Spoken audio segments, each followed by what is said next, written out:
ਅੱਜ ਅਸੀਂ ਫਗਵਾੜਾ ਦੇ ਹਦੀਆਬਾਦ ਦੇ ਵਿੱਚ ਡਾਕਟਰ BR ਅੰਬੇਡਕਰ ਪਾਰਕ ਦੇ ਵਿੱਚ ਇਹ ਪਾਰਕ ਜੇ ਗੱਲ ਕਰੀਏ ਬਹੁਜਨਾਂ ਦੇ ਜੋ ਰਹਿਬਰਾਂ ਦੇ ਇਸ ਜਗ੍ਹਾ ਦੇ ਉੱਤੇ ਜੋ ਸਟੈਚੂ ਲੱਗੇ ਹੋਏ ਆ ਇਸ ਨੂੰ ਇੱਕ ਪੰਜਾਬ ਦਾ ਬਹੁਤ ਜੇ ਕਹੀਏ ਬਹੁਜਨ ਇਤਿਹਾਸ ਨੂੰ ਦਰਸਾਉਂਦਾ ਹੋਇਆ ਇਹ ਪਾਰਕ ਆ ਔਰ ਇਸ ਪਾਰਕ ਦੇ ਵਿੱਚ ਅਸੀਂ ਮੌਜੂਦ ਹਾਂ।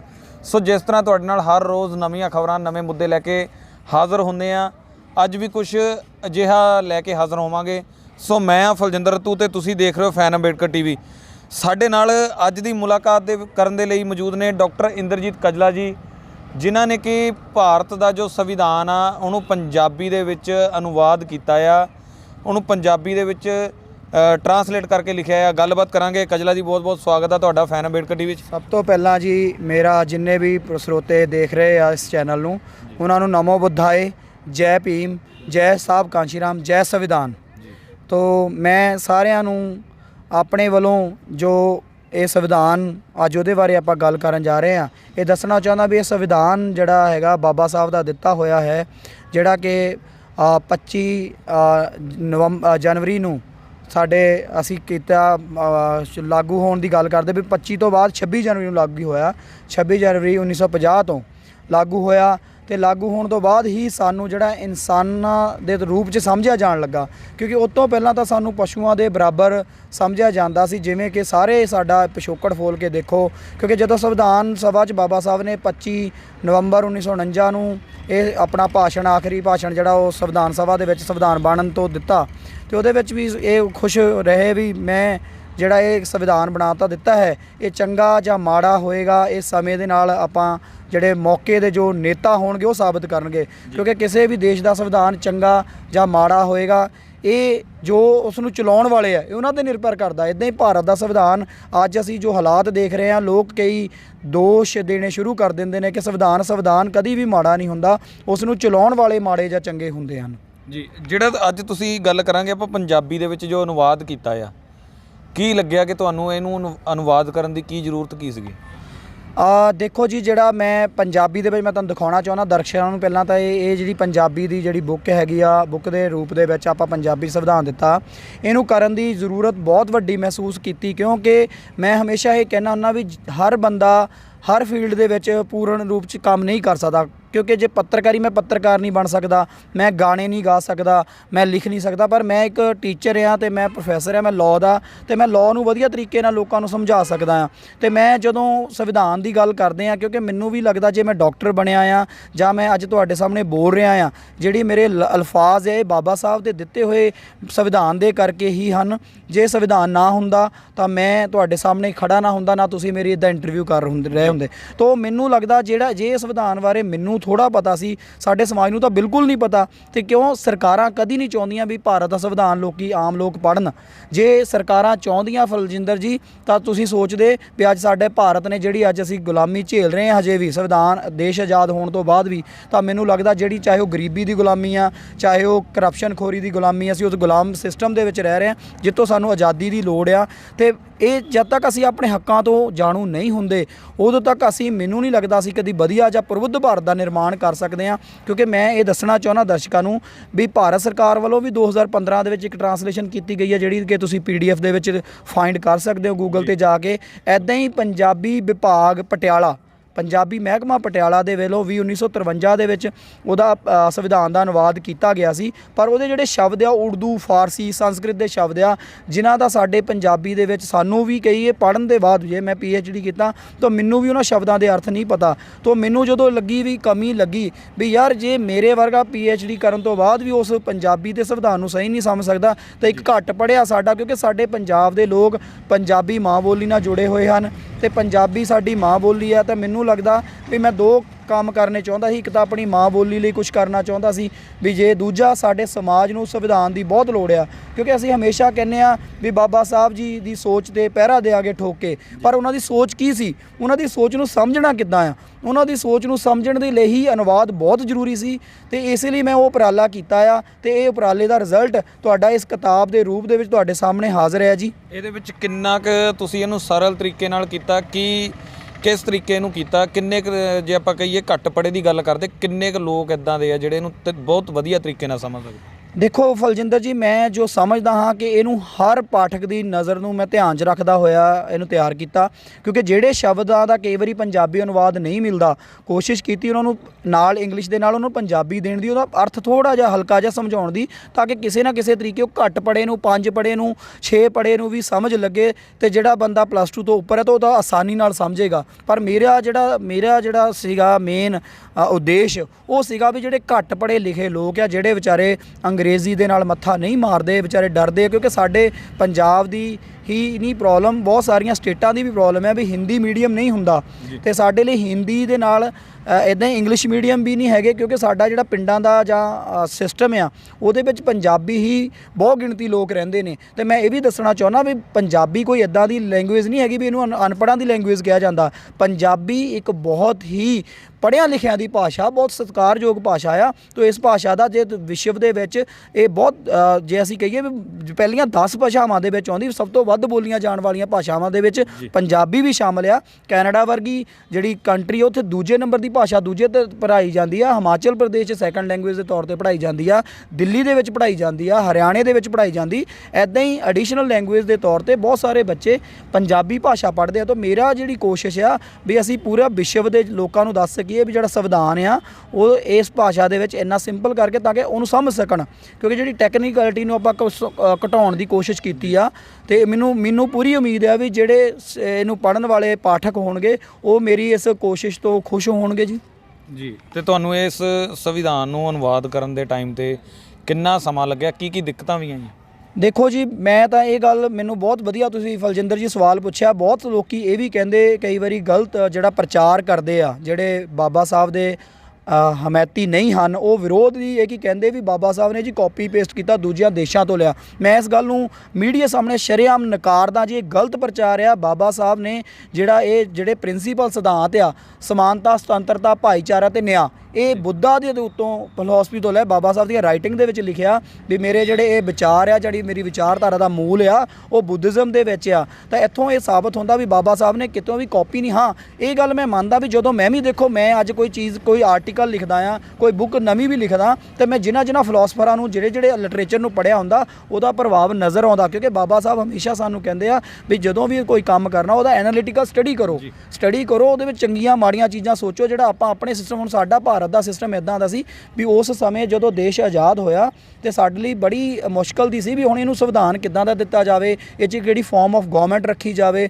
ਤੋਂ ਇਹ ਸੋਚਣ ਵਾਲੀ ਗੱਲ ਸੀ। ਸੋ ਬਾਬਾ ਸਾਹਿਬ ਨੇ ਇਹਨੂੰ ਜਿਹੜਾ ਸਮਾਂ, ਦੇਖੋ ਬਾਬਾ ਸਾਹਿਬ ਨੇ 2 ਸਾਲ 11 ਮਹੀਨੇ ਤੇ 18 ਦਿਨ ਲਗਾਏ ਕਹਿੰਦੇ ਆ, ਪਰ ਮੈਂ ਇਹ ਕਹਿਣਾ ਚਾਹੁੰਦਾ ਵੀ ਬਾਬਾ ਸਾਹਿਬ ਨੇ ਇਕੱਲਿਆਂ ਨੇ 2 ਸਾਲ 11 ਮਹੀਨੇ ਤੇ 18 ਦਿਨ ਲਈ ਨਹੀਂ ਲਗਾਏ। ਉਹਦੇ ਵਿੱਚ ਸੰਵਿਧਾਨ ਸਭਾ ਦੇ ਵਿੱਚ ਹੋਰ ਵੀ ਚਰਚਾ ਹੋਈਆਂ ਆ। ਬਾਬਾ ਸਾਹਿਬ ਨੇ ਤਾਂ ਅਪਰੋਕਸੀਮੇਟ ਜਿਹੜੇ 141 ਕਰੀਬ ਦੇ ਦਿਨ ਲਗਾਏ ਆ ਸੰਵਿਧਾਨ ਤੇ ਨਾਲ ਦੀ ਨਾਲ ਮੈਂ ਇਹ ਵੀ ਕਹਿਣਾ ਚਾਹੁੰਦਾ ਵੀ ਦੇਖੋ ਬਾਬਾ ਸਾਹਿਬ ਨੇ ਸੰਵਿਧਾਨ ਸਾਨੂੰ ਤਿਆਰ ਕਰਕੇ ਦਿੱਤਾ ਤੇ ਮੈਂ ਅਨੁਵਾਦ ਕੀਤਾ, ਤੇ ਮੈਨੂੰ ਅਨੁਵਾਦ ਕਰਨ ਨੂੰ ਹੀ 3 ਸਾਲ ਲੱਗ ਗਏ ਜੀ। ਤੁਸੀਂ ਇਹ ਸੋਚੋ ਵੀ ਜਿਹਨੇ, ਮੇਰੇ ਕੋਲ ਇੱਕ ਬਣਿਆ ਪਿਆ ਸੰਵਿਧਾਨ ਪਿਆ, ਮੈਨੂੰ ਅਨੁਵਾਦ ਕਰਨ ਨੂੰ ਇੰਨਾ ਸਮਾਂ ਲੱਗ ਗਿਆ, ਉਹਨੂੰ ਸ਼ਬਦ ਦੇਣ ਨੂੰ ਟਾਈਮ ਲੱਗ ਗਿਆ, ਤੇ ਜਿਹਨੇ ਨਵੇਂ ਸਿਰੇ ਤੋਂ, ਜਿਹਦੇ ਕੋਲ ਕੁਝ ਹੈ ਹੀ ਨਹੀਂ ਸੀ ਵੀ ਸਾਡੇ ਉਦੋਂ ਇਹ ਬੜਾ ਸਿਸਟਮ ਸੀ, ਕਿਉਂਕਿ ਡਾਇਵਰਸਿਟੀ ਸੀ, ਵੱਖਰੇ ਧਰਮ ਦੇ ਲੋਕ ਸੀਗੇ, ਵੱਖਰੀਆਂ ਭਾਸ਼ਾਵਾਂ ਨੂੰ ਬੋਲਣ ਵਾਲੇ ਲੋਕ ਸੀ, ਵੱਖਰੇ ਜਿਹੜਾ ਭਾਰਤ ਇੱਕ ਖਿਲਰਿਆ ਹੋਇਆ ਸੀ, ਤੇ ਉਹਨੂੰ ਇੱਕ ਕੰਬਾਈਨਡ ਕਰਕੇ ਰੱਖਣਾ। ਤੇ ਬਾਬਾ ਸਾਹਿਬ ਦੀ ਇੱਥੋਂ ਤੁਹਾਨੂੰ ਕਾਬਲੀਅਤ ਤੁਹਾਨੂੰ ਨਜ਼ਰ ਆਉਂਦੀ ਆ ਵੀ ਐਡੇ ਵੱਡੇ ਜਿਹੜੇ ਦੁਨੀਆ ਦੇ, ਮੈਂ ਵਿਸ਼ਵ ਦੇ ਕਹਿੰਦਾ, ਵਿਸ਼ਵ ਰਤਨ ਕਹਿੰਦਾ ਬਾਬਾ ਸਾਹਿਬ ਨੂੰ ਵੀ ਵਿਸ਼ਵ ਰਤਨ ਉਹ ਇਸੇ ਲਈ ਆ ਕਿਉਂਕਿ ਉਹਨਾਂ ਨੂੰ ਵਿਸ਼ਵ ਦੇ ਗਿਆਨ, ਨੌਲੇਜ ਆਫ ਸਿੰਬਲ ਕਿਹਾ ਜਾਂਦਾ। ਤੇ ਉੱਥੋਂ ਤੁਹਾਨੂੰ ਪਤਾ ਲੱਗਦਾ ਉਹਨਾਂ ਦੀ ਵਿਦਵਤਾ ਦਾ ਵੀ ਉਹਨਾਂ ਨੇ ਕਿੰਨੀ ਮਿਹਨਤ ਦੇ ਨਾਲ ਘੱਟ ਸਮੇਂ 'ਚ, ਮੈਂ ਬਹੁਤ ਜ਼ਿਆਦਾ ਸਮਾਂ ਨਹੀਂ, ਮੈਂ ਕਹਿੰਦਾ ਸਭ ਤੋਂ ਘੱਟ ਸਮੇਂ 'ਚ ਉਹਨਾਂ ਨੇ ਇੰਨਾ ਵਧੀਆ ਸੰਵਿਧਾਨ ਸਾਨੂੰ ਦਿੱਤਾ। ਪਰ ਅਫਸੋਸ ਦੀ ਗੱਲ ਹੈ ਕਿ ਬਾਬਾ ਸਾਹਿਬ ਦੇ ਜਾਣ ਤੋਂ ਬਾਅਦ ਤੇ ਹੁਣ ਤੱਕ ਜਿੰਨੀਆਂ ਵੀ ਸਰਕਾਰਾਂ ਆਈਆਂ, ਉਹਨਾਂ ਨੇ ਸੰਵਿਧਾਨ ਦੀ ਜੋ ਮੂਲ ਭਾਵਨਾ ਆ ਉਹਦੇ ਉਲਟ ਕੰਮ ਕੀਤਾ। ਉਹਦੇ ਜਿਹੜੀਆਂ ਇੰਟਰਪ੍ਰੀਟੇਸ਼ਨਾਂ ਆ ਉਹਨੂੰ ਆਪਣੇ ਹਿਸਾਬ ਨਾਲ ਕਰਕੇ, ਇੱਦਾਂ ਹੀ ਜਿੱਦਾਂ ਤੁਸੀਂ ਕਿਸਾਨੀ ਦੇਖ ਰਹੇ ਹੋ ਅੱਜ, ਇਹ ਜਿਹੜੇ ਮੁੱਦੇ ਤੁਹਾਨੂੰ ਸੰਵਿਧਾਨ ਦੇ ਵਿੱਚੋਂ ਮਿਲਦੇ ਆ ਵੀ ਕੀ ਇਹ ਕੇਂਦਰ ਸਰਕਾਰ ਦਾ ਸਬਜੈਕਟ ਹੈਗਾ ਕਿ ਨਹੀਂ ਹੈਗਾ, ਕੀ ਇਹ ਰਾਜ ਸਰਕਾਰਾਂ ਦਾ ਸਬਜੈਕਟ ਸੀਗਾ, ਇਹ 'ਤੇ ਕਾਨੂੰਨ ਕੌਣ ਬਣਾ ਸਕਦਾ ਸੀ। ਸੋ ਇਹ ਸੰਵਿਧਾਨ ਨੂੰ ਪੜ੍ਹ ਕੇ ਹੀ ਪਤਾ ਲੱਗਣਾ ਸਾਨੂੰ। ਜਦ ਤੱਕ ਅਸੀਂ ਸੰਵਿਧਾਨ ਨਹੀਂ ਪੜ੍ਹਾਂਗੇ ਤਾਂ ਮੈਨੂੰ ਨਹੀਂ ਲੱਗਦਾ ਅਸੀਂ ਆਪਣੇ ਹੱਕਾਂ ਪ੍ਰਤੀ ਜਾਗਰੂਕ ਹੋ ਸਕਾਂਗੇ। ਸੋ ਇਸ ਲਈ ਜਿਹੜਾ ਸਮਾਂ ਲੱਗਣ ਦੀ ਗੱਲ ਆ, ਸਮਾਂ ਤਾਂ ਇਹਨੂੰ ਜਿੰਨਾ ਵੀ ਮੈਨੂੰ ਲੱਗਦਾ ਵੀ ਆਪਾਂ ਦੇ ਸਕੀਏ ਉਹ ਘੱਟ ਆ, ਕਿਉਂਕਿ ਇਹ ਸੰਵਿਧਾਨ ਦੀਆਂ ਇੰਨੀਆਂ ਕੁ ਸਾਡੇ ਲਈ ਜਦੋਂ ਵੀ ਇਹਨੂੰ ਪੜ੍ਹਦੇ ਆ ਹਰ ਵਾਰੀ ਸਾਨੂੰ ਨਵੀਂ ਚੀਜ਼ ਸਿੱਖਣ ਨੂੰ ਮਿਲਦੀ ਆ ਜੀ। ਤਾਂ ਜਦੋਂ ਮੈਂ ਅਨੁਵਾਦ ਕਰਦਾ ਸੀ ਮੈਨੂੰ ਲੱਗਦਾ ਯਾਰ ਇਹ ਵੀ ਇੰਟਰਪ੍ਰੀਟੇਸ਼ਨ ਇੱਦਾਂ ਜਾਂਦੀ, ਜਦੋਂ ਜੱਜਮੈਂਟਾਂ ਦੇਖਦੇ ਵੀ ਸੁਪਰੀਮ ਕੋਰਟ ਹਰ ਦਿਨ ਇੱਕ ਨਵੀਂ ਜੱਜਮੈਂਟ ਦੇ ਰਹੀ ਤਾਂ ਉਹ ਕਿਹੜੇ ਐਂਗਲ ਤੋਂ ਇੰਟਰਪ੍ਰੈਟ ਕਰਦੀ। ਤੁਸੀਂ ਸੋਚ ਲਓ ਵੀ ਅੱਜ 1956 ਤੋਂ ਲੈ ਕੇ ਬਾਬਾ ਸਾਹਿਬ ਦੇ ਜਾਣ ਤੋਂ ਬਾਅਦ ਤੇ ਅੱਜ ਦੇਖ ਲਓ ਕਿੰਨੇ ਸਾਡੇ ਕੋਲ 64-65 ਸਾਲ ਹੋ ਗਏ ਆ ਤੇ ਬਾਬਾ ਸਾਹਿਬ ਦੇ ਜਾਣ ਤੋਂ ਬਾਅਦ ਵੀ ਉਹ ਜਿਹੜੇ ਸੰਵਿਧਾਨ ਦੀਆਂ ਨਵੀਆਂ ਇੰਟਰਪ੍ਰੀਟੇਸ਼ਨ ਆ ਰਹੀਆਂ ਆ ਤੇ ਬਾਬਾ ਸਾਹਿਬ ਦੇ ਹੁੰਦੇ ਹੋਏ ਵੀ ਹੋਣੀਆਂ ਸ਼ੁਰੂ ਕਰ ਦਿੱਤੀਆਂ। ਤੇ ਇੱਥੋਂ ਆਈਡੀਆ ਲਗਾ ਸਕਦੇ ਆ ਵੀ ਇਹ ਸੰਵਿਧਾਨ ਕਿੰਨਾ ਵਧੀਆ ਤੇ ਇਹਨੂੰ ਕਿੰਨਾ ਸਮਾਂ ਚਾਹੀਦਾ। ਪਰ ਬਾਬਾ ਸਾਹਿਬ ਦੀ ਜਿਹੜੀ ਮੈਂ ਵਿਦਵਤਾ ਨੂੰ ਸਲੂਟ ਕਰਦਾ ਆ ਵੀ ਉਹਨਾਂ ਦੇ ਗਿਆਨ ਨੂੰ ਮੈਂ ਨਕਮਸਤਕ ਹੁੰਨਾ ਆ ਵੀ ਜਿੰਨਾ ਉਹਨਾਂ ਦਾ ਗਿਆਨ ਆ ਸਾਡੇ ਸਮਾਜ ਨੇ ਉਹ ਗਿਆਨ ਨੂੰ ਪੂਰਨ ਰੂਪ 'ਚ ਆਪਣੇ ਜੀਵਨ 'ਚ ਨਹੀਂ ਢਾਲਿਆ, ਉਹਦਾ ਪੂਰਾ ਲਾਹਾ ਨਹੀਂ ਲੈ ਸਕੇ। ਤਾਂ ਮੈਂ ਅਪੀਲ ਵੀ ਕਰਦਾ ਵੀ ਸਾਨੂੰ ਉਹਨਾਂ ਦੇ ਗਿਆਨ ਨੂੰ ਪੂਰਾ ਲਾਹਾ ਲੈਣਾ ਚਾਹੀਦਾ ਸੀਗਾ। ਜਿੱਦਾਂ ਤੁਸੀਂ ਗੱਲ ਕੀਤੀ ਕਿ ਬਾਬਾ ਸਾਹਿਬ ਇਕੱਲੇ ਨਹੀਂ ਸੀਗੇ ਔਰ ਉਸ ਟਾਈਮ ਸੰਵਿਧਾਨ ਸਭਾ ਦੇ ਵਿੱਚ ਹੋਰ ਵੀ ਲੋਕ ਉਹਨਾਂ ਦੇ ਨਾਲ ਸੀਗੇ। ਤੁਹਾਡੇ ਨਾਲ ਕੌਣ ਲੋਕ ਸੀਗੇ? ਤੁਹਾਡੇ ਨਾਲ ਕੋਈ ਸਹਿਯੋਗੀ ਸੀ? ਮੇਰੇ ਨਾਲ ਜੀ ਬਹੁਤ ਸਾਰਿਆਂ ਨੇ ਸਹਿਯੋਗ ਦਿੱਤਾ। ਮੇਰੇ ਨਾਲ ਜਿੱਦਾਂ ਇਹਦੇ 'ਚ ਮੈਂ ਖਰੜੇ ਨੂੰ ਜਿਹੜਾ ਮੈਂ ਟਾਈਪ ਕੀਤਾ ਤਾਂ ਟਾਈਪਿੰਗ ਵਾਲੇ ਮੇਰੇ ਬ੍ਰਦਰ, ਇੱਦਾਂ ਹੀ ਐਡਵੋਕੇਟ ਜਤਿੰਦਰ ਕਾਲੜਾ ਜੀ ਅੱਟੇ ਤੋਂ ਮੈਨੂੰ ਸਹਿਯੋਗ ਕੀਤਾ, ਉਹਨੇ ਪੜ੍ਹਿਆ। ਫਿਰ ਇੱਦਾਂ ਹੀ ਮੇਰੇ teacher doctor Bhupinder madam Punjabi ਦੇ ਮਾਹਰ ਨੇ। ਫਿਰ ਡਾਕਟਰ ਹਰਜਿੰਦਰ ਸਿੰਘ ਜੀ ਹੈਗੇ ਆ ਭੁੱਲਰ, ਇੱਥੋਂ ਆਪਣੇ ਖਾਲਸਾ ਕਾਲਜ ਜਲੰਧਰ ਤੋਂ ਪੜ੍ਹਾਉਂਦੇ ਆ। ਇੱਦਾਂ ਹੀ ਬਲਵੀਰ ਚੰਦ ਸੁਰੀਲਾ ਜੀ ਆ ਅਜੀਤ ਅਖਬਾਰ ਦੇ ਚੀਫ ਐਡੀਟਰ ਰਹੇ ਆ। ਸੋ ਇੱਦਾਂ ਦੀਆਂ ਬਹੁਤ ਸਾਰੀਆਂ ਸ਼ਖਸੀਅਤਾਂ ਰਹੀਆਂ ਜਿਨ੍ਹਾਂ ਨੇ ਮੈਨੂੰ ਇਹਦੇ ਗਲਤੀਆਂ ਕੱਢਣ ਦੇ ਵਿੱਚ ਤੇ ਇਹਨੂੰ ਹੋਰ ਸਿੰਪਲ ਕਰਨ 'ਚ ਸਹਾਇਤਾ ਕੀਤੀ। ਤੇ ਦੇਖੋ ਮੈਂ ਇਹੀ, ਤੁਸੀਂ ਬਹੁਤ ਵਧੀਆ ਇੱਥੇ ਵੀ ਕੁਐਸਚਨ ਕੀਤਾ ਵੀ ਮੇਰੇ ਨਾਲ ਕਿੰਨੇ ਸੀ, ਤੇ ਬਾਬਾ ਸਾਹਿਬ ਇਕੱਲੇ ਸੀ ਤੇ ਬਾਬਾ ਸਾਹਿਬ ਟਾਈਪ ਵੀ ਕਰਦੇ ਸੀ, ਬਾਬਾ ਸਾਹਿਬ ਉਹਨਾਂ ਦੀਆਂ ਗਲਤੀਆਂ ਨੂੰ ਵੀ ਨੋਟ ਕਰਦੇ ਸੀ ਇਕੱਲੇ। ਤੁਸੀਂ ਸੋਚ ਲਓ ਵੀ ਮੈਂ ਇਹ ਅਨੁਵਾਦ ਕਰਨ ਲਈ ਵੀ ਮੈਨੂੰ ਛੋਟਾ ਜਿਹਾ ਕੰਮ ਹੈ ਇਹ, ਬਾਬਾ ਸਾਹਿਬ ਨੇ ਤਾਂ ਤੂੰ ਪਤਾ ਨਹੀਂ ਕਿੰਨਾ, ਆਪਾਂ ਸੋਚ ਵੀ ਨਹੀਂ ਸਕਦੇ ਵੀ ਇੰਨਾ ਵੱਡਾ ਕੰਮ ਸੀਗਾ ਵੀ ਜਿਹੜਾ ਇਕੱਲਿਆਂ ਨੇ ਕੀਤਾ। ਪਰ ਜਿੰਨਾ ਉਹਨਾਂ ਨੂੰ ਉਹਦਾ ਕ੍ਰੈਡਿਟ ਮਿਲਣਾ ਚਾਹੀਦਾ ਸੀ, ਅੱਜ ਤੱਕ ਬਾਬਾ ਸਾਹਿਬ ਨੂੰ ਸਾਡੇ ਸਮਾਜ ਨੇ ਸਿਰਫ ਇਹੀ ਕਹਿਤਾ ਵੀ ਦਲਿਤਾਂ ਦਾ ਨੇਤਾ, ਇਹ ਗਲਤ ਜਿਹੜਾ ਪ੍ਰਚਾਰਿਆ ਗਿਆ। ਇਸ ਲਈ ਮੈਂ ਤਾਂ ਉਹਨਾਂ ਨੂੰ ਵਿਸ਼ਵ ਦਾ ਨੇਤਾ ਕਹਿੰਦਾ ਆ, ਕਿਉਂਕਿ ਉਹਨਾਂ ਨੇ ਇਕੱਲਿਆਂ ਨੇ ਜੋ ਕੀਤਾ ਉਹ ਅੱਜ ਤੱਕ ਦੁਨੀਆ ਦਾ ਕੋਈ ਵੀ ਲੀਡਰ ਨਹੀਂ ਕਰ ਪਾਇਆ। ਕਿਉਂਕਿ ਸੰਵਿਧਾਨ ਦੇਣਾ ਬਹੁਤ ਵੱਡੀ ਗੱਲ ਹੈ ਜੀ, ਬਹੁਤ ਵੱਡੀ। ਉਹਨਾਂ ਦੇ ਨਾਲ ਹਾਲਾਂਕਿ ਮੈਂ ਇਹ ਨਹੀਂ ਕਹਿ ਰਿਹਾ, ਉਹਨਾਂ ਨਾਲ 7 ਮੈਂਬਰ ਸੀਗੇ ਜਿਹੜੇ ਕਮੇਟੀ ਦੇ ਵਿੱਚ ਸੰਵਿਧਾਨ ਸਭਾ ਦੇ ਵਿੱਚ, ਪਰ ਤੁਸੀਂ ਦੇਖੋ ਉਹਨਾਂ ਦਾ ਰੋਲ, ਉਹਨਾਂ ਦੇ ਆਪਣੇ ਬਿਆਨ ਸੁਣੋ ਵੀ ਉਹਨਾਂ ਨੇ ਕਿੰਨਾ ਕੰਟਰੀਬਿਊਟ ਕੀਤਾ। ਉਹਨਾਂ ਦੇ ਵਿੱਚ ਸਭ ਤੋਂ ਵੱਧ ਕੰਟਰੀਬਿਊਸ਼ਨ ਬਾਬਾ ਸਾਹਿਬ ਦਾ ਸੀਗਾ। ਉਹਨਾਂ ਨੇ ਖੁਦ ਮੰਨਿਆ, ਚਾਹੇ ਉਹ ਸਾਡੇ ਉਸ ਟਾਈਮ ਦੇ ਪ੍ਰਧਾਨ ਮੰਤਰੀ ਨਹਿਰੂ ਸੀਗੇ, ਚਾਹੇ ਰਾਜਿੰਦਰ ਪ੍ਰਸਾਦ ਜੀ ਸੀਗੇ, ਉਹਨਾਂ ਨੇ ਸਾਰਿਆਂ ਨੇ ਮੰਨਿਆ ਵੀ ਜਿੰਨਾ ਵੀ ਅੰਬੇਡਕਰ ਨੂੰ ਅਸੀਂ ਜ਼ਿੰਮੇਵਾਰੀ ਦਿੱਤੀ ਉਹਨਾਂ ਨੇ ਜੀ ਜਾਨ ਲਗਾ ਕੇ ਨਿਭਾਈ। ਤੇ ਇਹ ਜ਼ਿੰਮੇਵਾਰੀ ਅੰਬੇਡਕਰ ਸਾਹਿਬ ਤੋਂ ਬਿਨਾਂ ਹੋਰ ਕੋਈ ਇੰਨੇ ਵਧੀਆ ਤਰੀਕੇ ਨਾਲ ਨਹੀਂ ਨਿਭਾ ਸਕਦਾ ਸੀ। ਤਾਂ ਇੱਥੋਂ ਤੁਸੀਂ ਉਹਨਾਂ ਦੀਆਂ ਸਟੇਟਮੈਂਟਾਂ ਨੂੰ ਪੜ੍ਹ ਕੇ, ਤੇ ਇਸ ਲਈ ਜੇ ਬਰਾਕ ਓਬਾਮਾ ਕਹਿੰਦਾ ਆ ਵੀ ਜੇ ਅੰਬੇਡਕਰ ਸਾਡੇ ਦੇਸ਼ 'ਚ ਪੈਦਾ ਹੁੰਦਾ ਤਾਂ ਅਸੀਂ ਉਹਨੂੰ ਅਮਰੀਕਾ ਦਾ ਸੂਰਜ ਕਹਿੰਦੇ ਆ, ਤਾਂ ਤੁਸੀਂ ਇੱਥੋਂ ਸਮਝ ਸਕਦੇ ਆ ਕਿ ਬਾਬਾ ਸਾਹਿਬ ਕਿਉਂ ਚਮਕਦੇ ਸੂਰਜ ਆ, ਕਿਉਂ ਉਹਨਾਂ ਨੂੰ ਇਹਨਾਂ ਦੀ ਵਿਦਵਤਾ। ਤੇ ਇੱਥੋਂ ਉਹਨਾਂ ਦੇ ਤੁਸੀਂ ਸੰਘਰਸ਼ ਨੂੰ ਜਾਂ ਨਿਚੋੜ ਕੱਢ ਕੇ ਦੇਖ ਸਕਦੇ ਹੋ ਵੀ ਬਾਬਾ ਸਾਹਿਬ ਨੇ ਕਿੰਨੀ ਮਿਹਨਤ ਕੀਤੀ। ਤਾਂ ਸਾਡੇ ਨਾਲ ਅੱਜ ਐਡਾ ਵੱਡੇ ਕਾਫਲੇ ਵੀ ਆ, ਤਾਂ ਵੀ ਅਸੀਂ ਉਹਨਾਂ ਜਿੰਨਾ ਕੰਮ ਨਹੀਂ ਕਰ ਪਾ ਰਹੇ। ਬਿਲਕੁਲ। ਸੋ ਆਖਰ ਦੇ ਵਿੱਚ ਕਜਲਾ ਜੀ ਮੈਂ ਤੁਹਾਨੂੰ ਇਹ ਕਹਿਣਾ ਚਾਹੁੰਦਾ, ਜੋ ਦਰਸ਼ਕ ਦੇਖ ਰਹੇ ਨੇ ਇਸ ਚੈਨਲ ਨੂੰ, ਤੁਸੀਂ ਪੰਜਾਬੀ ਦੇ ਵਿੱਚ ਸੰਵਿਧਾਨ ਦਾ ਅਨੁਵਾਦ ਵੀ ਕੀਤਾ, ਉਸ ਬਾਰੇ ਕੁਝ ਜੋ ਦਰਸ਼ਕਾਂ ਦੇ ਨਾਲ ਸਾਂਝਾ ਕਰਨਾ ਚਾਹੋ, ਕੀ ਕਹਿਣਾ ਚਾਹੋਗੇ? ਦੇਖੋ ਮੈਂ ਦਰਸ਼ਕਾਂ ਨੂੰ ਪਹਿਲਾਂ ਤਾਂ ਅਪੀਲ ਕਰਾਂਗਾ ਕਿ ਜੇ ਤੁਹਾਨੂੰ ਜਿਹੜੀ ਭਾਸ਼ਾ ਆਉਂਦੀ, ਹਿੰਦੀ 'ਚ ਵੀ ਮਿਲਦਾ ਜੀ ਸੰਵਿਧਾਨ, ਪੰਜਾਬੀ ਦੇ ਵਿੱਚ ਵੀ ਮਿਲਦਾ, ਇੰਗਲਿਸ਼ ਦੇ ਵਿੱਚ ਵੀ ਮਿਲਦਾ ਤੇ ਹੋਰ ਭਾਸ਼ਾਵਾਂ 'ਚ ਵੀ ਮਿਲਦਾ, ਤੁਹਾਨੂੰ ਜਿਹੜੀ ਵੀ ਭਾਸ਼ਾ ਆਉਂਦੀ, ਇਹ ਨਹੀਂ ਵੀ ਆਪਾਂ ਪੰਜਾਬੀ ਦਾ ਮੈਂ ਕੀਤਾ ਤਾਂ ਆਪਾਂ ਆਪਣੇ ਹੀ ਸੋਲੇ ਗਾਉਣੇ ਆ। ਆਪਾਂ ਤਾਂ ਕਹਿੰਦੇ ਜਿਹੜੀ ਵੀ ਭਾਸ਼ਾ ਆਉਂਦੀ ਆ ਸੰਵਿਧਾਨ ਨੂੰ ਜ਼ਰੂਰ ਪੜ੍ਹੋ। ਸਾਡਾ ਉਦੇਸ਼ ਸੰਵਿਧਾਨ ਨੂੰ ਪੜ੍ਹਾਉਣਾ ਆ। ਸਾਡਾ ਉਦੇਸ਼ ਕੋਈ ਆਪਣੀ ਕਿਤਾਬ ਵੇਚਣਾ ਜਾਂ ਉਹਦੀ ਪ੍ਰਮੋਸ਼ਨ ਕਰਨਾ ਨਹੀਂ ਹੈ। ਸਾਡਾ ਉਦੇਸ਼ ਜਿਹੜੀ ਅੰਬੇਡਕਰਾਈਟਸ ਇੰਟਰਨੈਸ਼ਨਲ ਕੋਆਰਡੀਨੇਸ਼ਨ ਸੁਸਾਇਟੀ ਕੈਨੇਡਾ, ਇੱਦਾਂ ਹੀ ਚੇਤਨਾ ਐਸੋਸੀਏਸ਼ਨ ਕੈਨੇਡਾ, ਇੱਦਾਂ ਹੀ ਅਸ਼ੋਕਾ ਇੰਟਰਟੇਨਰਸ ਜੜਿਆਲਾ ਤੇ ਨਾਲ USA ਦੇ ਵਿੱਚੋਂ ਸਾਥੀ, ਤੇ ਇੱਦਾਂ ਹੀ ਪ੍ਰਬੁੱਧ ਭਾਰਤ ਫਾਊਂਡੇਸ਼ਨ ਪੰਜਾਬ ਨੇ ਮੈਨੂੰ ਜਿਹੜੀਆਂ ਮੇਜਰ ਸਾਡੀਆਂ ਜਥੇਬੰਦੀਆਂ ਇਹਨਾਂ ਨੇ ਸਹਿਯੋਗ ਦਿੱਤਾ ਮੈਨੂੰ। ਤੇ ਮੈਂ ਉਹਨਾਂ ਦਾ ਵੀ ਇਹੀ ਉਦੇਸ਼ ਨਹੀਂ ਹੈਗਾ ਵੀ ਅਸੀਂ ਸਿਰਫ ਆਪਾਂ ਜੇ ਇਸ ਪ੍ਰੋਜੈਕਟ ਨੂੰ ਲਿਆ ਆ ਤਾਂ ਆਪਾਂ ਇਹਨੂੰ ਸਿਰਫ ਇਹ 'ਚੋਂ ਪ੍ਰੋਫਿਟ ਕਮਾਉਣਾ। ਸਾਡਾ ਉਦੇਸ਼ ਕੋਈ ਪ੍ਰੋਫਿਟ ਨਹੀਂ, ਸਾਡਾ ਉਦੇਸ਼ ਇੱਕ ਸਮਾਜ ਦੇ ਵਿੱਚ ਸੰਵਿਧਾਨ ਨੂੰ ਬਚਾਉਣਾ ਆ। ਕਿਉਂਕਿ ਜਦ ਤੱਕ ਅਸੀਂ ਬਾਬਾ ਸਾਹਿਬ ਦੀ ਸੋਚ ਨੂੰ ਨਹੀਂ ਸਮਝਾਂਗੇ, ਸੰਵਿਧਾਨ ਨੂੰ ਨਹੀਂ ਸਮਝਾਂਗੇ, ਅਸੀਂ ਪਹਿਰਾ ਕਿਤੇ ਦੇਵਾਂਗੇ। ਸੋ ਅਸੀਂ ਇਸੇ ਲਈ ਕਹਿੰਦੇ ਪਹਿਲਾਂ ਸੋਚ ਨੂੰ ਸਮਝੋ, ਜੇ ਤੁਸੀਂ ਸਮਝ ਗਏ ਤਾਂ ਨੈਚੁਰਲੀ ਤੁਸੀਂ ਪਹਿਰਾ ਵੀ ਦਓਗੇ। ਤਾਂ ਮੈਂ ਜਿਹੜਾ ਇਸ ਸੰਵਿਧਾਨ ਦੀ ਖਾਸੀਅਤ ਆ, ਸਾਡੇ ਸਭ ਤੋਂ ਬਾਬਾ ਸਾਹਿਬ ਜੇ ਸਾਡੇ ਲਈ ਖੁਸ਼ ਹੋਏ ਆ ਤਾਂ ਉਹ ਕਹਿੰਦੇ ਆ ਵੀ ਜੇ ਅੱਜ ਮੇਰੇ ਲੋਕ ਉਹ ਇਨਸਾਨ ਬਣੇ ਆ, ਉਹ ਫੰਡਾਮੈਂਟ ਰਾਈਟ ਮੈਂ ਲੈ ਕੇ ਦੇਤੇ ਜਿਹੜੇ ਉਹਨਾਂ ਨੂੰ ਹਜ਼ਾਰਾਂ ਸਾਲਾਂ ਤੋਂ ਕਿਸੇ ਨੇ ਨਹੀਂ ਦਿੱਤੇ। ਤੋ ਇਸੇ ਲਈ ਮੈਂ ਕਹਿੰਦਾ ਸਾਡੇ ਸਾਰੇ ਮੇਰੇ ਜਿੰਨੇ ਮਹਾਪੁਰਸ਼ ਨੇ, ਬਹੁਜਨ ਮਹਾਪੁਰਸ਼, ਚਾਹੇ ਸਤਿਗੁਰ ਕਬੀਰ ਜੀ, ਚਾਹੇ ਨਾਮਦੇਵ ਜੀ ਆ, ਚਾਹੇ ਗੁਰੂ ਨਾਨਕ ਮਹਾਰਾਜ ਜੀ ਆ, ਚਾਹੇ ਗੁਰੂ ਰਵਿਦਾਸ ਜੀ ਆ, ਜਿੰਨੇ ਵੀ ਸਾਡੇ ਰਹਿਬਰ ਹੋਏ ਆ, ਚਾਹੇ ਕਾਂਸ਼ੀ ਰਾਮ ਸਾਹਿਬ ਜੀ ਹੋਏ ਆ, ਇਹ ਜਿਹੜਾ ਉਹਨਾਂ ਦੇ ਸਾਰਿਆਂ ਦਾ ਸੰਘਰਸ਼ ਹੈ ਜੇ ਅੱਜ ਦੇਖੀਏ ਉਹ ਸੰਵਿਧਾਨ ਦੇ ਵਿੱਚੋਂ ਮਿਲਦਾ। ਚਾਹੇ ਕਾਂਸ਼ੀ ਰਾਮ ਸਾਹਿਬ ਨੇ ਬਾਬਾ ਸਾਹਿਬ ਦੇ ਬਾਅਦ ਜਿੰਨਾ ਵੀ ਸੰਘਰਸ਼ ਕੀਤਾ ਉਹ ਸੰਵਿਧਾਨ ਦਾ ਹੀ ਕੀਤਾ ਨਾ, ਕਿਉਂਕਿ ਜਦੋਂ ਵੀ ਅਸੀਂ ਕਾਂਸ਼ੀ ਰਾਮ ਸਾਹਿਬ ਦੀਆਂ ਸਪੀਚ ਸੁਣਦੇ ਆ, ਉਹਨਾਂ ਦਾ ਮੈਨੀਫੈਸਟੋ ਸੁਣਦੇ, ਉਹ ਕਹਿੰਦੇ ਸਾਡਾ ਮੈਨੀਫੈਸਟੋ ਹੀ ਗੁਰੂ ਗ੍ਰੰਥ ਸਾਹਿਬ ਹੈ, ਜਾਂ ਉਹ ਕਹਿੰਦੇ ਵੀ ਸਾਡਾ ਮੈਨੀਫੈਸਟੋ ਹੀ ਸੰਵਿਧਾਨ ਆ, ਅਸੀਂ ਸੰਵਿਧਾਨ ਨੂੰ ਪੂਰਨ ਰੂਪ 'ਚ ਲਾਗੂ ਕਰਨ ਲਈ ਆਉਣਾ ਚਾਹੁੰਦੇ ਸੱਤਾ 'ਚ।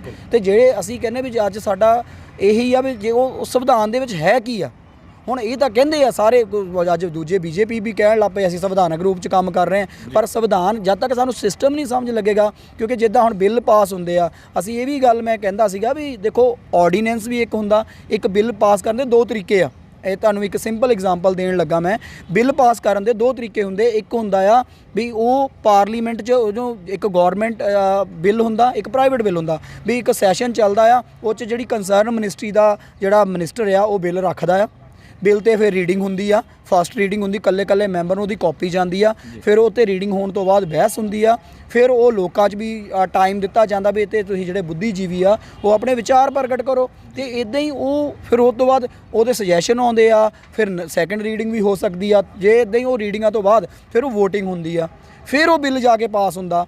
ਤੇ ਦੂਜਾ ਤਰੀਕਾ ਹੈਗਾ ਜਦੋਂ ਤੁਹਾਡਾ ਪਾਰਲੀਮੈਂਟ ਸੈਸ਼ਨ 'ਚ ਨਹੀਂ ਹੁੰਦੀ, ਪਰ ਕੋਈ ਐਮਰਜੈਂਸੀ ਹੈਗੀ ਆ ਜਿੱਥੇ ਸਰਕਾਰ ਨੂੰ ਲੱਗਦਾ ਵੀ ਆਹ ਕਾਨੂੰਨ ਸਾਨੂੰ ਬਹੁਤ ਜ਼ਿਆਦਾ ਜ਼ਰੂਰਤ ਆ ਜੀ, ਵੀ ਇਹ ਕਾਨੂੰਨ ਤੋਂ ਬਿਨਾਂ ਸਾਡੇ ਦੇਸ਼ ਦਾ ਜਿਹੜਾ ਲਾਅ ਐਂਡ ਆਰਡਰ ਉਹ ਡਿਸਟਰਬ ਹੋ ਸਕਦਾ ਆ, ਤਾਂ ਉੱਥੇ ਉਹਨਾਂ ਕੋਲ ਆਰਡੀਨੈਂਸ ਜਾਰੀ ਕਰਨ ਦੀ ਪਾਵਰ ਵੀ ਇਹ ਸੰਵਿਧਾਨ ਦਿੰਦਾ ਆ। ਪਰ ਹੁਣ ਜਿਹੜਾ ਆਰਡੀਨੈਂਸ ਇੱਥੇ ਜਾਰੀ ਕੀਤਾ ਜਾਂਦਾ, ਹੁਣ ਮੈਨੂੰ ਇਹ ਆ ਵੀ ਸਾਨੂੰ ਸੋਚਣ ਦੀ ਗੱਲ ਇਹ ਸੀਗੀ ਵੀ ਜਦੋਂ ਇਸ ਟਾਈਮ ਸਾਡੇ ਲੋਕ ਕਰੋਨਾ ਦੇ ਨਾਲ ਜੂਝ ਰਹੇ ਆ ਤੇ ਸਰਕਾਰਾਂ ਨੂੰ ਕਾਹਲੀ ਕਾਹਦੀ ਹੈ। ਸਾਡਾ ਕੁਐਸਚਨ ਇਹ ਸੀ ਵੀ ਜੇ ਤੁਹਾਡਾ ਬਿੱਲ ਇੰਨਾ ਵਧੀਆ ਸੀ, ਤੁਸੀਂ ਉੱਤੇ ਬਹਿਸ ਕਰਾਉਂਦੇ, ਲੋਕਾਂ ਦੀਆਂ ਓਪੀਨੀਅਨ ਲੈਂਦੇ, ਜੇ ਲੋਕਾਂ ਦੀ ਜੇ ਡੈਮੋਕ੍ਰੇਸੀ ਕੀ ਆ, ਲੋਕਾਂ ਦੀ ਸਰਕਾਰ ਲੋਕਾਂ ਲਈ, ਲੋਕਾਂ ਦੁਆਰਾ।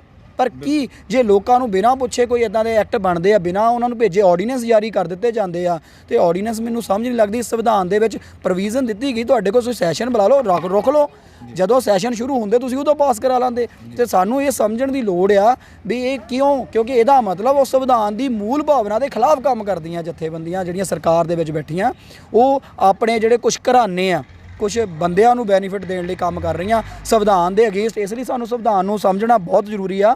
ਤਾਂ ਮੇਰੀ ਅਪੀਲ ਵੀ ਆ ਵੀ ਸੰਵਿਧਾਨ ਦੇ ਵਿੱਚ ਤੁਹਾਨੂੰ ਜੋ ਮੌਲਿਕ ਅਧਿਕਾਰ ਜਿਨ੍ਹਾਂ ਨੂੰ ਫੰਡਾਮੈਂਟਲ ਰਾਈਟ ਕਹਿੰਦੇ ਆ, ਉਹ ਸਭ ਤੋਂ ਵੱਧ ਇੰਪੋਰਟੈਂਟ ਸੀ। ਬਾਬਾ ਸਾਹਿਬ ਇਹੀ ਖੁਸ਼ ਸੀਗੇ ਵੀ ਮੇਰੇ ਲੋਕ ਅੱਜ ਇਨਸਾਨ ਸਮਝੇ ਜਾਣਗੇ, ਇਹਨਾਂ ਨੂੰ ਉਹ ਸਾਰੇ ਹੱਕ ਮਿਲ ਗਏ ਜੋ ਦੂਜਿਆਂ ਨੂੰ ਮਿਲਦੇ। ਹੁਣ ਬਿਨਾਂ ਕਿਸੇ ਜਾਤ, ਧਰਮ, ਲਿੰਗ, ਬਿਨਾਂ ਕਿਸੇ ਜਨਮ ਸਥਾਨ ਦੇ ਵੀ ਇਹਦਾ ਜਨਮ ਕਿਤੇ ਕਿਸੇ ਹੋਰ ਥਾਂ ਤੇ ਹੋਇਆ, ਇਹਨੂੰ ਉੱਥੇ, ਉਹ ਸਾਰੇ ਭੇਦਭਾਵ ਖਤਮ ਕੀਤੇ ਜਾਂਦੇ। ਕਿਉਂਕਿ ਇਸ ਸੰਵਿਧਾਨ ਦੇ ਆਰਟੀਕਲ 13 ਦੇ ਵਿੱਚ ਬਾਬਾ ਸਾਹਿਬ ਨੇ ਸਾਨੂੰ ਇਹ ਦਿੱਤਾ ਹੋਇਆ ਵੀ ਜਿਹੜੇ ਵੀ ਕੋਈ ਕਾਨੂੰਨ, ਜਿਹੜੇ ਇੱਦਾਂ ਦੇ ਕਾਨੂੰਨ ਹੋਣਗੇ ਜਿਹੜੇ ਵੀ ਇਸ ਸੰਵਿਧਾਨ ਦੇ ਉਲਟ ਹੋਣਗੇ, ਉਹ ਉਸ ਜਿੱਦਣ ਸੰਵਿਧਾਨ ਲਾਗੂ ਹੁੰਦਾ ਉਸ ਦਿਨ ਤੋਂ ਉਹ ਰੱਦ ਸਮਝੇ ਜਾਣਗੇ।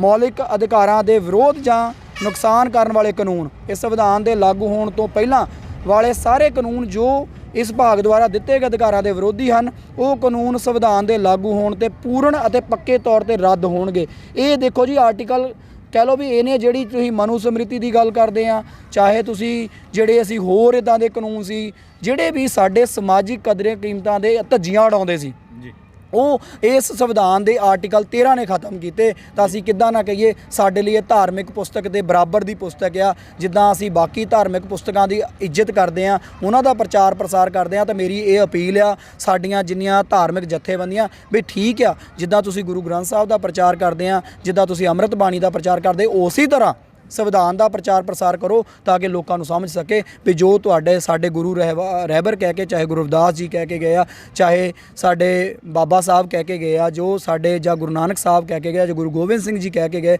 ਸਾਡੇ ਜਿੰਨੇ ਵੀ ਮਹਾਪੁਰਸ਼ ਨੇ ਜੋ ਕਹਿ ਕੇ ਗਏ, ਉਹਦਾ ਸਾਰ ਸੰਵਿਧਾਨ ਦੇ ਵਿੱਚ ਵੀ ਉਹੀ ਆ।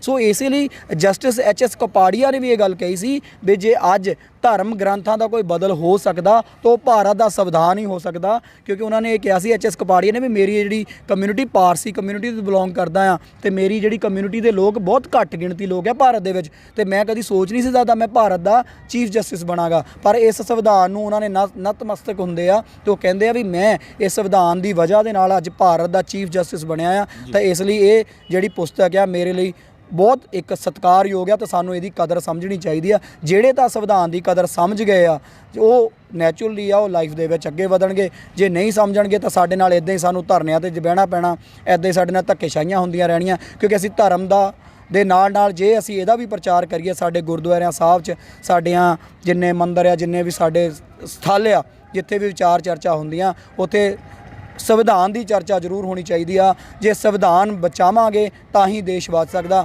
ਸੋ ਇਸ ਲਈ ਅਸੀਂ ਇਸ ਵੱਲੋਂ ਵੀ ਇਹੀ ਉਪਰਾਲਾ ਕਰ ਰਹੇ ਹਾਂ ਵੀ ਵੱਧ ਤੋਂ ਵੱਧ ਜਿਹੜੀ ਸਾਡੀ society Ambedkarites international coordination society Canada, ਉਹਦਾ ਇਹੀ ਉਦੇਸ਼ ਆ ਵੀ ਅਸੀਂ ਵੱਧ ਤੋਂ ਵੱਧ ਸੰਵਿਧਾਨ ਦਾ ਪ੍ਰਚਾਰ ਪ੍ਰਸਾਰ ਕਰੀਏ ਤਾਂ ਕਿ ਬਾਬਾ ਸਾਹਿਬ ਦਾ ਸੁਪਨਾ ਜੋ ਪ੍ਰਬੁੱਧ ਭਾਰਤ ਕੋਈ ਇੱਕ ਧਰਮ ਦਾ ਦੇਸ਼ ਨਹੀਂ ਹੈਗਾ, ਪ੍ਰਬੁੱਧ ਹੁੰਦਾ ਗਿਆਨਵਾਨ ਲੋਕਾਂ ਦਾ ਰਾਜ, ਜਿੱਥੇ ਗਿਆਨ ਹੋਵੇ, ਜਿੱਥੇ ਲੋਕ ਸੂਝਵਾਨ ਹੋ ਜਾਣ, ਉਹਨਾਂ ਲੋਕਾਂ ਦਾ ਰਾਜ।